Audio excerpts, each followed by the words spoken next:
What's good, YouTube? It's Justice I Used to Be Pay, and today I'm back with another video. And in this video, I'm going to talk about how hip-hop is being used. And by the way, I'm going to be streaming on Kick sometime, so if you want to go check that out, it's at I Used to Be Pay. But there are a lot of discussions currently about the state of hip-hop and rap not being where it should be. We didn't have a #1 rap song until like June, or a #1 rap album till June or something like that. And, you know, the labels aren't making the money they typically do, and rap's just not in a good space. A lot of people are having this conversation right now. But I think a big part of the conversation that a lot of people are missing out on is the fact that a lot of people are using hip hop right now. A lot of them aren't really in it to be a rapper, or aren't in it to just, you know, experience the art and express themselves. A lot of people are just here to do something else. Hip hop used to be one of the most genuine genres of music in general. I know that was a really weird sentence, but it used to be one of the most genuine genres of music. It used to be raw, it used to be real, it used to be something that wasn't really faked or fabricated most of the time. In terms of like the music, you know, people could fabricate an image, I'm a gangster, all that stuff, but in terms of like having that passion to create the music, that used to be a really real thing. And that used to be a thing that was mandatory in order for you to kind of make it in hip hop. Not mandatory, but for the most part, mandatory. Let's just say that. And now with the commercialization of hip hop, that's kind of started to disappear. And I'm going to kind of sound like an old head in this video, but I think it's necessary for the topic I'm speaking on. Hip hop and rap used to be a genre where like only the real could make it. Only the people who were extremely talented, worked super hard, you know, had this aura about them, had this passion for the music could make it. Now that wasn't always the case, but that was the perception of rappers that were successful. They were working hard, they were talented, they really cared. Like that was their perception. And so rappers who had made it and had become successful and popular had this kind of chip on their shoulder. They kind of walked around with this sort of swagger like, hey, I really deserve to be here. I really put in that work. I'm really who I say I am. I really should be in this spot.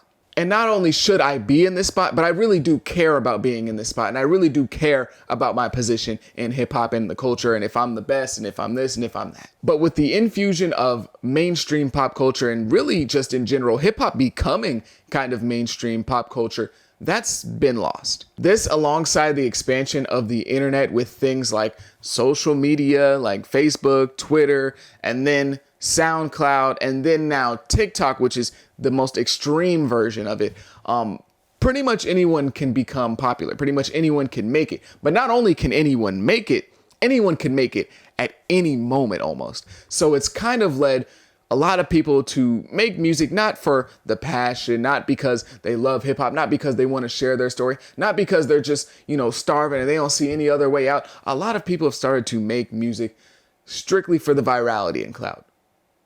Strictly for what could be in terms of blowing up as a rapper. Not because, again, they really, really love rap. They really want to test their skills. They're really, really hungry. They don't really see anything, you know, in their future besides rap. A lot of people are just doing it because, hey, anyone could blow up. You see, old boy, he just made a TikTok the other day, got like 80,000 views. I'm about to do it. And this accessibility of the art and the fruits of the labor of the art has led a lot of people to kind of see hip hop and use hip hop as a tool and as a means to an end rather than an end itself, which a lot of people used to see it as, you know, maybe 10, 15 years ago and obviously beforehand.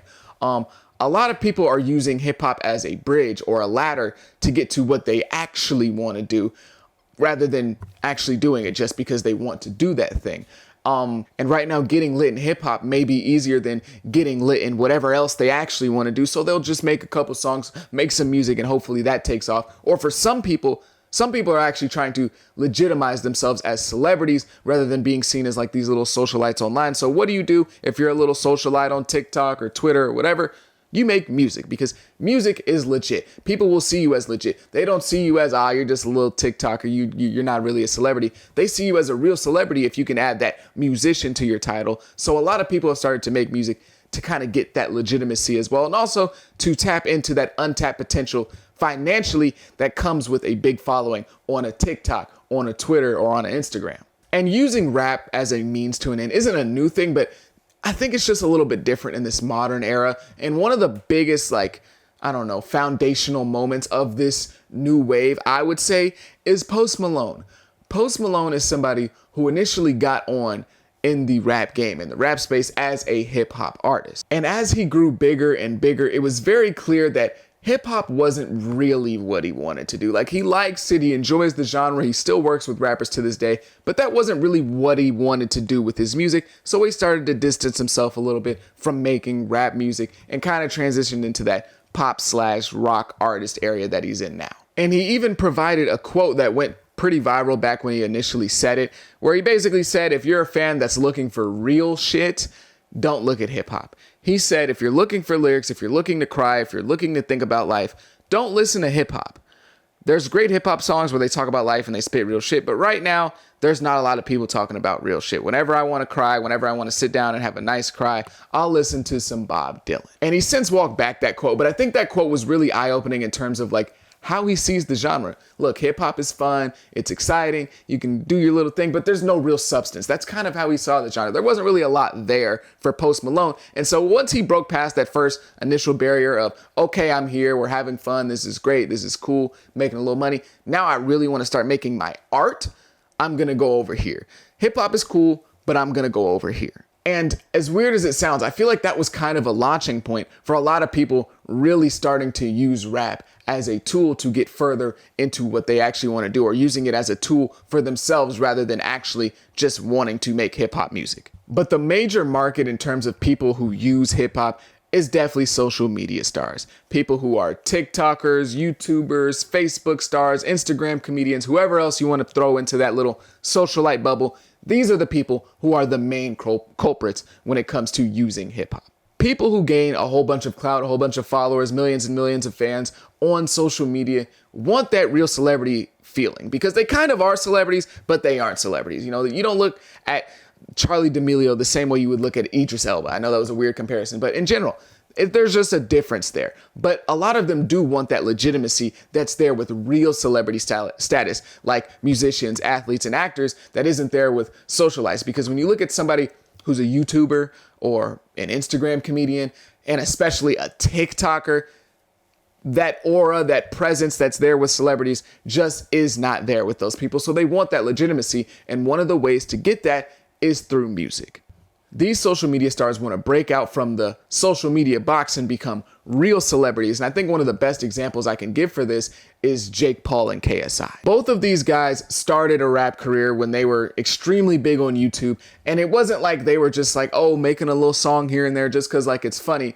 These guys were pouring in time and thousands of dollars into their rap career. They were very much trying to establish themselves outside of the YouTube space in a very serious way. And both of them actually found like decent levels of success in doing this. Obviously, they found a lot more success in things like Prime and boxing, but still, they found a certain level of success that was actually enough to inspire other people to do so as well, and kind of started a little bit of a domino effect of social media stars using rap to kind of become more legitimate in the celebrity space, and also using rap to tap into the untapped potential that is there when you have millions and millions of followers on TikTok or YouTube or in Instagram or whatever other social platform. So you see people like Bad Baby starting a rap career, or the Catch Me Outside girl, if you don't know who that is, starting a rap career pretty much at her peak popularity in like 2016 or 17 or something like that. You see people like Krishan Rock today, who's famous for a whole bunch of crazy stuff, nothing having to do with music, starting a music career once she started getting popping. You see people like Jocelyn Hernandez, who's,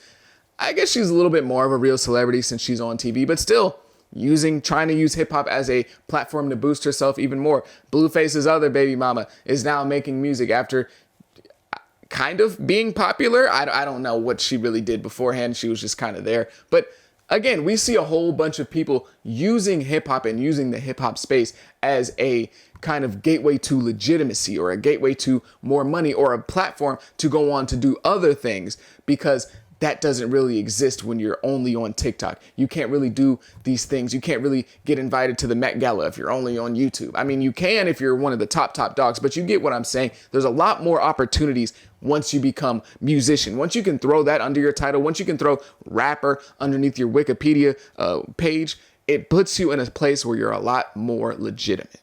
And honestly, this may be a little bit of a tangent, but one of the biggest examples of using hip hop that isn't necessarily them making music is Bobbi Althoff. Now, I don't have any problems with Bobbi Althoff. I like her. She seems like a nice lady. Her content is cool. That's fine. But you can very much clearly see that she got a boost off of hip hop culture. That's really where things started to take off for her. And now you can see some of the interview choices aren't really the same as they were maybe a couple months ago. So you can see she kind of used hip hop to get here, and now she's took herself and moved herself kind of over there. It's kind of like the socialites get super, super lit and they just don't know what to do with their audience. They look, they say, oh my God, I have an audience of 12 million in terms of 6 million on TikTok, 6 million on Instagram. What do I do? Okay, I can't really act. Acting is hard too because I'd have to actually learn. I obviously can't play sports, or I would have been playing sports. I'm not that good at politics. I'm not going to run for office. I'll just make music. What music should I make? Okay, well, I can't sing, so I guess I'll rap, right? And I could just kind of get carried by producers. I can have people write for me. It won't be that hard. And so these socialites, they start to rap. They get in the studio. They spend thousands on, studio time. They get producers. And honestly, it does lead to a lot of completely garbage music in the hip hop space. You can even look at somebody like Caribou, who's an up and coming rapper under Lil Yachty, who I actually like her music. Like, I don't have anything negative to say about her personally, but you can even look into her story of becoming a rapper and see what I'm talking about. She said on multiple occasions that she only became a rapper because she wants to be in movies, because she was Lil Yachty's assistant and she saw Lil Yachty on the set of a movie, working on a movie or whatever, and he was only there because he was a rapper. So if she wants to do movies, the quickest way to do that is to just become a rapper and hopefully some movies call her. And I also want to say there's nothing wrong with getting lit off something else and transitioning to a rapper because that's really what you've wanted to do the whole time. Or that's really something you really truly have passion for. There's nothing wrong with that. I want to get that out the way because, people are probably like, oh, well, what about DDG? DDG actually wants to be a rapper. I know he still does YouTube, but he actually wants to be a rapper. Or somebody like Ben Dadon, the Instagram comedian, he has some music out there. It seems like he actually wants to do music, not just, oh, I'm using music to get lit and do all these other things. There's a difference between using hip hop to do other things and using other things for you to finally be able to pursue hip hop. That's the difference. So that's why I look at somebody like DDG again as a different type. He's not the same bubble as somebody like Bad Baby. He's not in the same bubble as someone like Christian Rock, because like his music or hate his music is okay in my opinion. It's not bad. But it's very clear that DDG used the platform that he grew on his own on YouTube to become a rapper because that's something he wanted to do. He didn't become a rapper just because I just want to do something else. No, that's very clearly a career path that he wants to pursue. So I just want to make that very abundantly clear towards the end of the video because I know people have been looking like in the comments like, oh my God, what about DDG? He's somebody that, would fit in the category of a socialite who became a rapper. I think there's a very big difference between somebody like DDG and Jake Paul. It's very clear that, again, even if you don't like his music, he cares about music. He's trying to do music. He's trying to make good hip hop music. He's not just doing it just to do it. So that's a distinction I want to make. There's people who use hip hop to go do other things, and there's people who use their other things to go do hip hop. That's not what I'm talking about in this video. But right now, hip hop is the go-to method for people to get lit in and then go do something else, or to try to get that untapped financial potential out of their huge following on social media. I even saw a lady I followed on TikTok the other day make music. She's never rapped a day in her life, and she's previewing a song. She's in the studio. Like, it's just crazy. The current space of hip hop and rap is highly, highly discussed, highly argued upon right now, but nobody's really talking about this. Nobody's really talking about the influx of part-time rappers. Part-time rappers who really just want to be legitimized as a true celebrity, or part-time rappers who really just want to make money off their little fan base that they've gained on social media, or part-time rappers that really want to get lit on rapping and then finally go on to do something else. And when I say part-time rappers, I don't mean anybody that just does rap part-time. I don't mean, your cousin who's trying to make it in rap, but he also works a 9-to-5 and he takes care of his kids. I don't mean that. I mean somebody who is half-assing it, who is just making rap just because possibly it can help them out in their career and don't really care about the music. That's what I mean by part-time rappers. I don't mean somebody who literally is splitting rap and their real life or whatever they're doing outside of it part-time. I mean somebody who is partially putting in effort, somebody who is part-time putting in this little work as something that's just kind of a throwaway. And maybe this influx of part-time rappers is why the hip hop space is in the place that it's in right now. And a lot of people are saying that's not a good space because a lot of people are using the culture, they're using the art, they're using the music as a stepping stool rather than something that they actually care about or something that they really just want to do in general. Maybe you don't care about the rest of hip hop culture, but maybe it's something you just want to do. A lot of people don't even have that right now. So maybe that's why hip hop is in a place that a lot of people would say isn't a good space. But that's just my opinion. Maybe I'm wrong. Maybe I have no clue what I'm talking about. If you agree, if you disagree, whatever, let me know down below in the comments. Leave some comments. Again, subscribe, do all that. It helps me out a ton. Have a good day. Be safe. Be blessed. Peace.